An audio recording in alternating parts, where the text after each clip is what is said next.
Salut, salut tout le monde! Bon mardi matin, j'espère que vous allez super bien. Il est 9h30, presque pile. Alors, cette semaine, je voulais vous parler de quelque chose. En fait, bon, hein, on est un petit peu sur les réseaux sociaux, nous, hein? Fait que je suis quelques différentes personnes, puis il y a un des photographes, vidéographes que je suis, que je trouve super intéressant.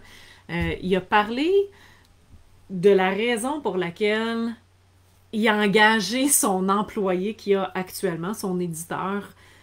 Puis je trouvais ça super intéressant, son approche. Puis là, je me suis mis à penser, OK, moi, dans ma vie, bon, j'ai été employé, mais j'ai été employeur aussi.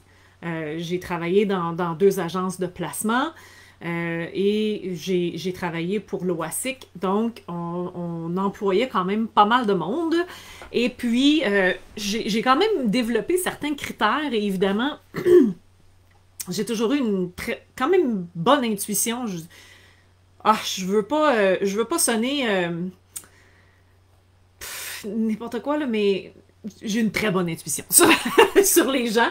Alors, je trouve ça intéressant quand même de pouvoir mettre des critères ou mettre des mots sur l'intuition, puis après ça, définir, bon, moi, dans la nouvelle envergure, la nouvelle entreprise que j'ai, le nouveau projet, l'agence GMS, dont vous êtes sûrement déjà au courant, comment je fais mon processus de sélection avec les partenaires que je vais avoir dans l'agence et puis les clients aussi que je veux servir, que l'agence va servir.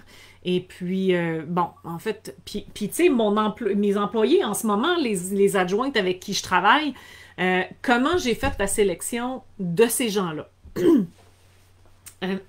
Excusez. J'ai un chat dans la gorge. Alors, le processus de sélection, c'est quelque chose qui est très individuel à chaque personne. Puis oui, je veux dire, tu sais, tu prendras pas quelqu'un qui a zéro compétence dans ce que tu as besoin. Mais c'est pas la compétence la seule chose qui va faire en sorte que vous allez être sélectionné parmi un million d'autres personnes.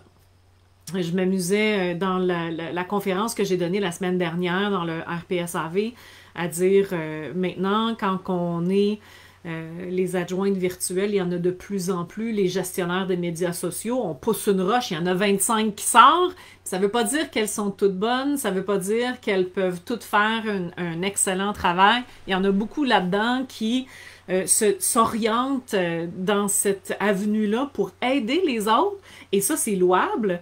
Mais elles se disent, probablement parce que, bon, elles ont été capables de faire des publications sur leur propre page, puis ça a donné, somme toute, ce que ça a pu donner, qu'elles sont capables de le faire pour les autres sans nécessairement avoir une formation adéquate pour le faire. Puis là, une formation adéquate, désolé, mais Udemy, c'en est pas une.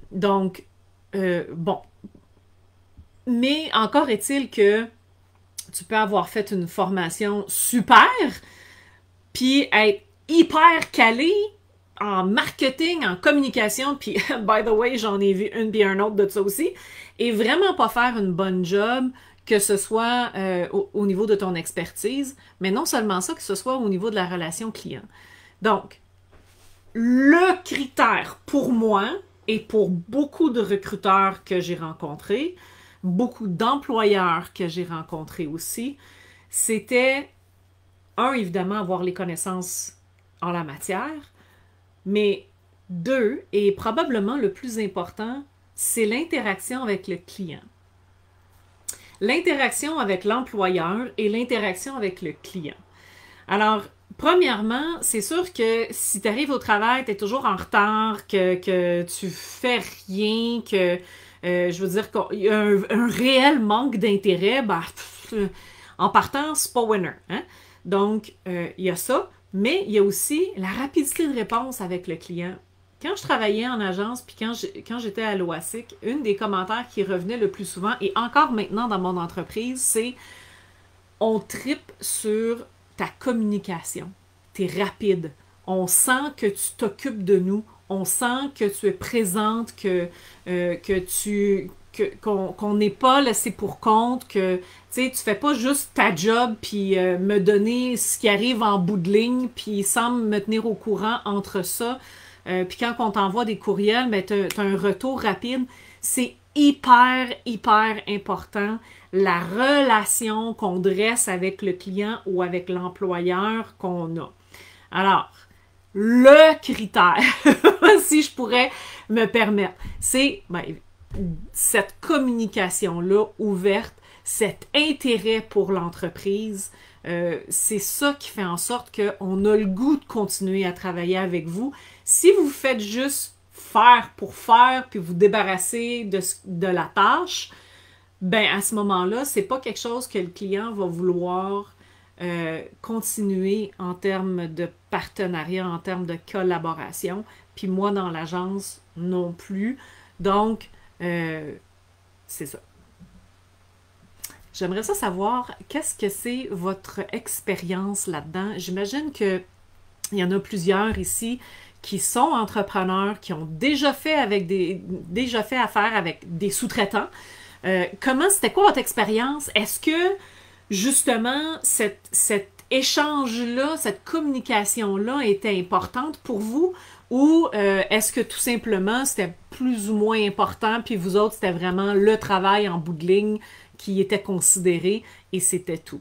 Alors, j'aimerais ça savoir. Je suis super curieuse de nature, comme vous le savez. J'attends vos commentaires, évidemment. Si vous avez des questions, je suis là aussi. Et puis, on se revoit à la semaine prochaine. Passez une super belle journée, tout le monde.